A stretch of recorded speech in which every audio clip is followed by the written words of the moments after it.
हरी अपनी electrical shop में काम कर रहा था कि तभी पड़ोस का छोटू वहाँ पहुँचा।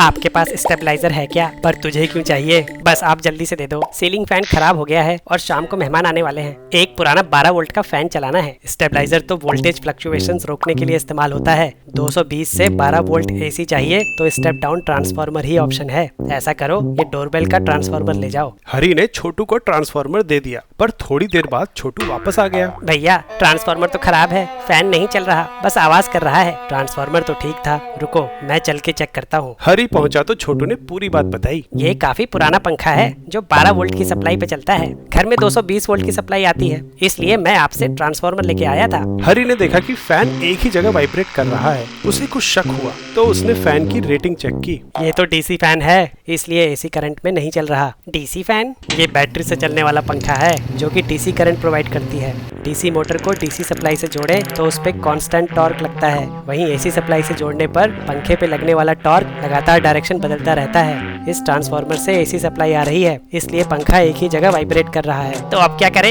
एसी को डीसी में बदलना होगा। वो कैसे? डायोड का इस्तेमाल करके। डायोड सेमीकंडक्टर से बनी ऐसी डिवाइस है जो करंट को केवल एक ही डायरेक्शन में फ्लो करने देती है, दूसरी में नहीं।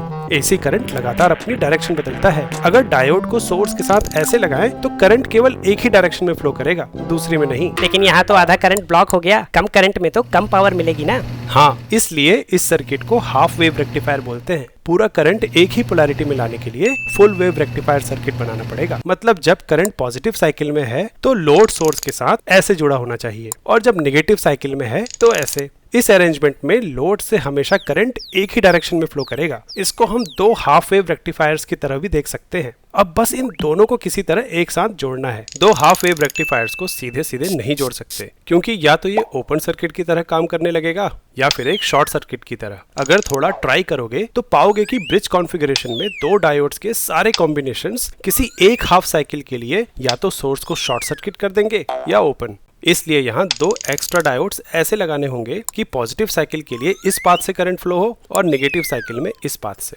हरी बाजार से ठीक करंट और वोल्टेज रेटिंग के 4 डायोड ले आया और उसने थोड़ी मेहनत करके रेक्टिफायर सर्किट बना लिया। फिर उसे ट्रांसफार्मर के आउटपुट पे लगा के डीसी फैन से जोड़ दिया। अरे वाह, ये तो चलने लगा, लेकिन इसकी स्पीड थोड़ी कम लग रही है। हाँ, और इससे एक वाइब्रेशन की आवाज भी आ रही है। ऐसा इसलिए क्योंकि फुल वेव रेक्टिफायर का आउटपुट अभी भी परफेक्ट डीसी वेवफॉर्म नहीं बना रहा है, बल्कि हर साइकिल में 2 बार इसकी वोल्टेज 0 हो रही है। तो इसे ठीक कैसे करें?